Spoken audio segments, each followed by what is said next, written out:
In the late 19th century, through West and Central Africa, accounts and reports of a mysterious group of individuals, more akin to that of a secret society, were being recorded and published, reporting tales of a truly odd and heinous events that not only would shock locals and civilians in the area, but send foreigners and Western media of the time into a frenzy. These widespread accounts over decades and across the continent would detail a peculiar phenomenon of which it was believed that members of the supposed society could transform themselves or shapeshift into leopards through the use of witchcraft or magic, in which they could mentally and spiritually alter into their leopard state, a metamorphosis. And just as leopards do, they would hunt, kill, and eat their prey. A tale that seems more the creation of a dark work of fiction than it does of reality. Today, follow along as we learn of the mysterious origins of the Leopard Society and the supposed atrocities of witchcraft, murder, and cannibalism linked to the group. A dark, mysterious case who has eerie similarities in description to that of the tales of North America's Navajo skinwalker, a popular and well-known tale of shapeshifters, shamans, and dark magicians who could alter themselves into beasts and monsters and stalked and haunted their victims, just as described as those of the Leopard Society. Believed to have existed far earlier in time, the first actual publishing or documented account of a supposed Leopard Society began in the late 1800s, as colonial powers were in the midst of their conquest and exploration of the African continent.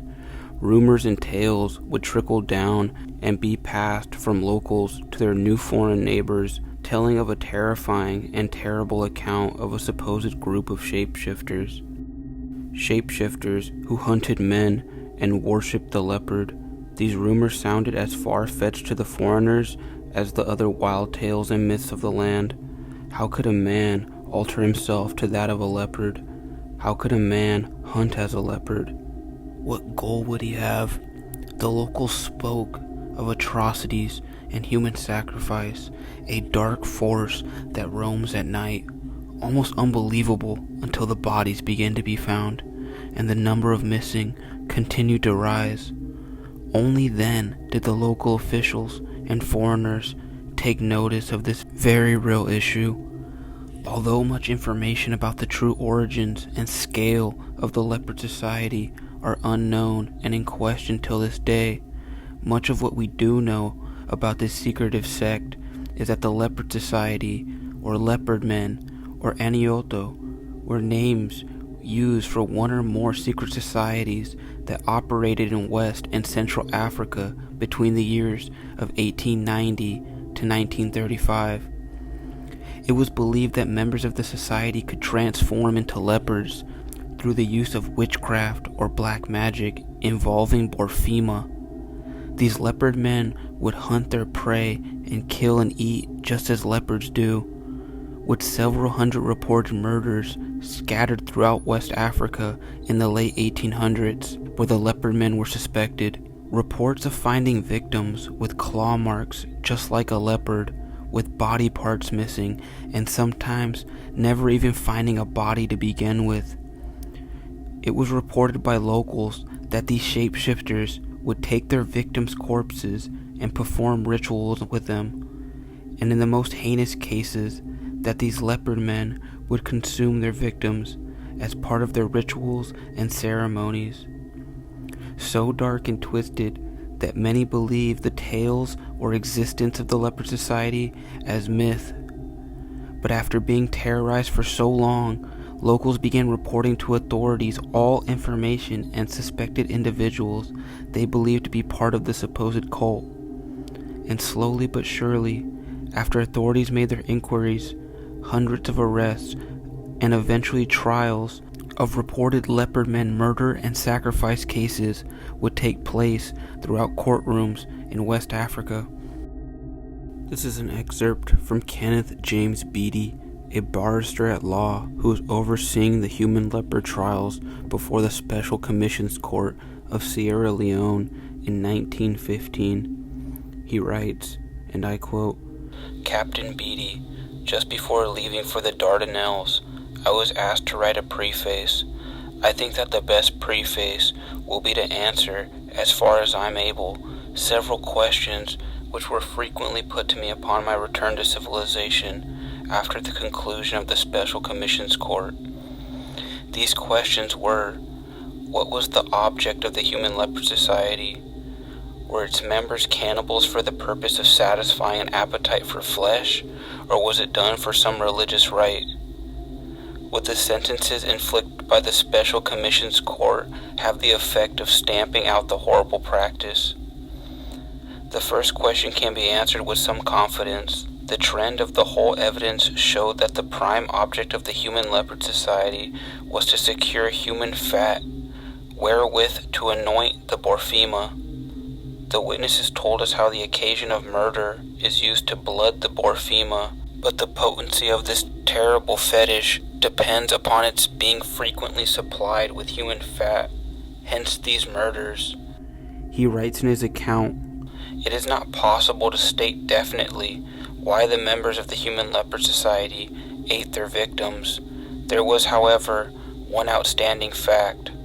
All the principal offenders were men of a mature age, past their prime, and they were the ones, so to speak, who managed the concern, who arranged for victims, and who received the most coveted portions of the slaughtered bodies. And I formed the opinion that when they devoured the human flesh, the idea uppermost in their mind that they were increasing their virile powers by doing so." These beliefs of taking one's power or spirit through the act of consuming their flesh or parts of their flesh have existed for centuries throughout time, such as the Maori of New Zealand, which famously shared similar beliefs, with the primary motivation for cannibalism with them was to inflict ultimate humiliation and degradation of an enemy, as eating the flesh of an enemy was seen as a powerful act of revenge. It was also done to collect mana, or the victim's life force, as eating the heart of a prominent enemy was believed to absorb their mana, enhancing the cannibal's own power and prestige, just as the Leopard Men believed within their own human sacrifice. K.J. Beatty again reports in his 1915 account of a series of particular cases, writing, and I quote, "The first case I dealt with was known as the Kale Case, which occupied the court for nearly a fortnight, and in which the evidence of a large number of witnesses was taken. 3 men were charged with the murder, in or about the month of March 1911, of a boy named Kalfala, aged about 14 years old. The murder took place at a village named Kale, which is situated on the bank of the Mongeri River, opposite the town of Mongeri, both of which are places within the Jong chiefdom. The accused were all headmen and men of importance in the chiefdom, and the deceased boy, Kalfala, was the son of one of them. 3 boys who were witness to the crime described the position in which they slept, and how shortly before daybreak they were awakened by a noise, and how they saw one of the men holding the deceased boy, Kalfala, by the legs, whilst another one of them, who had a leopard skin over the top of his head, hanging down to his back, was bending over his body. The boys raised an alarm, and as the accused ran away, they heard sounds which resembled the pit-a-pat, hurrying feet, and the impression created was that a large number of persons who were running away from the scene. Soon after this, the father of the murdered boy appeared on the scene. He went immediately to the bari and appeared to show grief on seeing that his son was dead. His accomplices next appeared, followed shortly afterwards by a number of other men, who assisted in carrying the body into the Poro bush. The boys and several witnesses described the wounds of the deceased, 3 of which were in the throat and the other on the chest.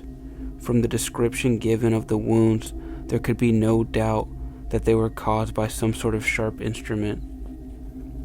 Eventually, the court would come to no other conclusion then that the murder was committed in connection with the Human Leopard Society, and that the first and second accused were the actual murderers of the boy Kafala. These two men were found guilty of the murder and sentenced to death, and were publicly executed at Mataru in presence of the acting paramount chief and a large number of his people the 25th of January, 1913. Beatty also writes, "The second case I dealt with was one known as the Imperri Case. 54 persons were charged with the murder of a boy about 20 years old. They were also charged with being accessories after the fact of the murder, and further to being members of an unlawful society, to wit, the Human Leopard Society. The murder took place on the 13th of July, 1912. The facts as alleged by witnesses for the Crown were as follows. Very early on the morning of Sunday, the 8th of July, 1912, the leaders of the Human Leopard Society met at some place near the town of Victoria and decided to hold a general meeting of the society that same evening in the Poro bush. No lights were allowed at this meeting. Towards midnight, the president of the society, who owed his position to his being the most important man in the chiefdom, arrived with his staff, and after the names and rank of persons present were called, he proceeded to address the meeting.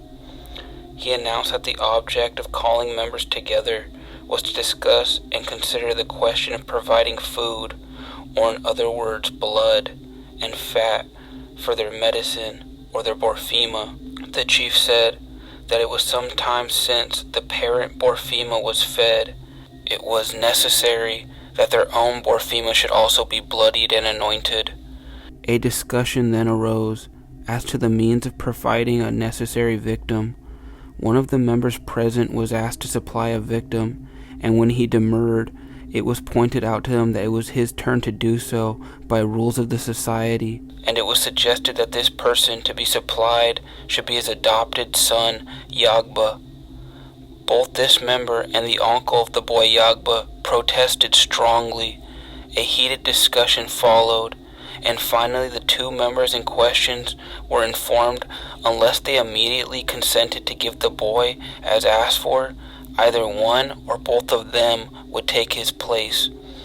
Under fear of this threat, they consented. It was then arranged that the members should meet again on the Friday following, and both the father and the uncle of the promised victim were warned that if the boy disappeared or there was any difficulty in obtaining him, one of them would be taken instead. After nominating two of the members to do the killing and the others to convey the body to the Poro bush, the meeting was adjourned.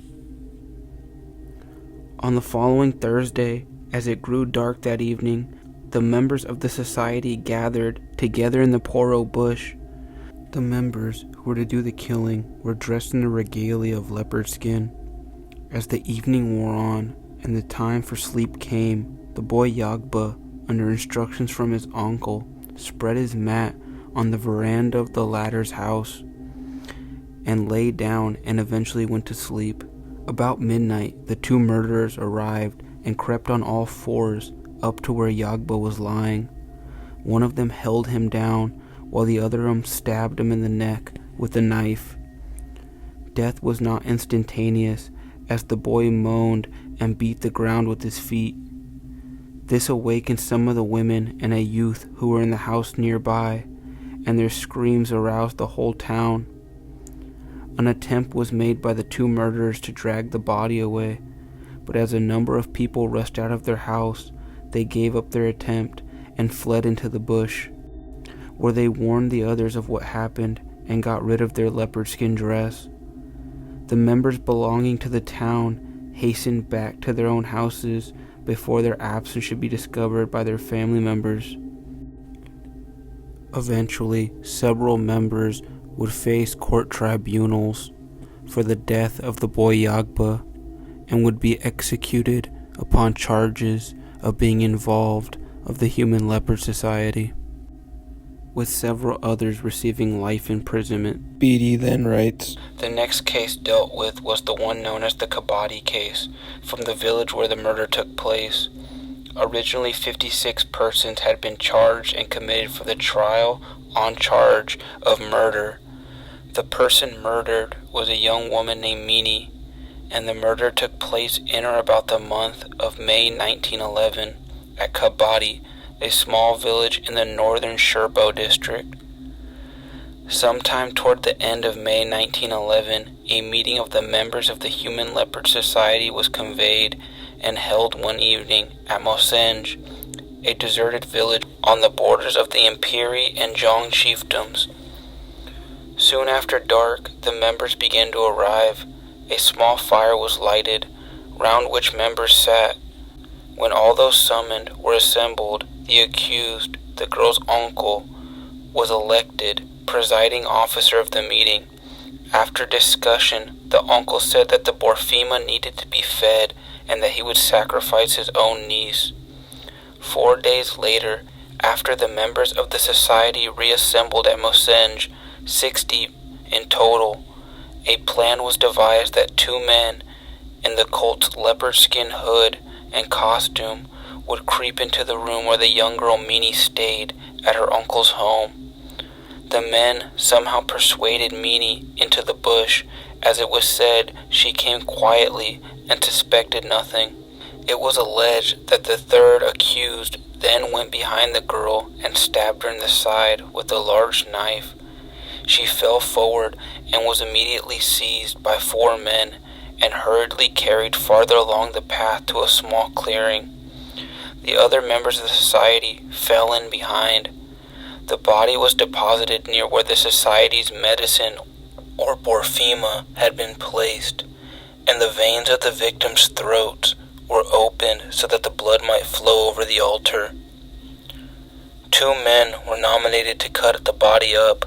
The belly was first cut open and flapped over the chest, and the interior organs were removed. The breasts were then cut away and given to one of the chiefs, and part of the belly and the finger and toenails and the scalp containing the hair were given to the first accused. The heart was set aside to be sent to an important and educated member who was represented at the feast, but who did not wish to be present himself. The more important persons present named in turn the particular piece of flesh they wanted, and the remainder of the body was divided among those of lesser importance. A fire was lighted, over which a certain quantity of the flesh was cooked, but a number of the members appeared to have vied with each other in seeing what quantity of raw flesh they could eat. The bones, after being picked clean, were left lying near the spot, and the empty skull was thrown down an incline towards a stream some 20 or 30 yards away. End quote. Just as the Beatty accounts, hundreds of other cases were reported throughout that time period in various different locations scattered across West Africa, so much so that these reports eventually found their way to Western media. Although the main subject of murder and sacrifice were factual in nature, many accounts in Western culture would be sensationalized and exaggerated, adding to the popular zeitgeist and belief of the time in the early 1900s, in which the African continent and the people of it were wild and uncivilized, savages and cannibals. Although scholars and professors say it's a much more complicated subject matter than it's presented through media, the Leopard Men would appear in pop culture as well, in many different forms. Most famously, Tarzan, written by Edgar Rice Burroughs, in which Tarzan would face off against the dreaded Leopard Men. They would also appear in the Peanut cartoons and various other references through art and media, even up until recently. Although a worthy subject for its own video, along with the existence of the Leopard Society having a large prevalence in West African society, another offshoot faction that was known and reported to exist was the Crocodile Society. responsible for their own several hundred murders and sacrifices. Just as we learned with the Leopard Men, the Crocodile Society had found their own deity. They hunted and killed just as the croc. They would gather and meet and attack their victims near bodies of water.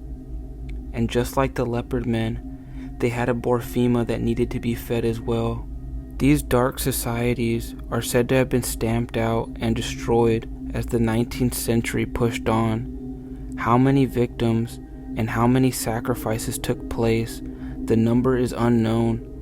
But what we do know is that these societies did exist, and whether a faction has survived till today and could still be operating is an unknown. But ladies and gentlemen, this was the story of the Leopard Society.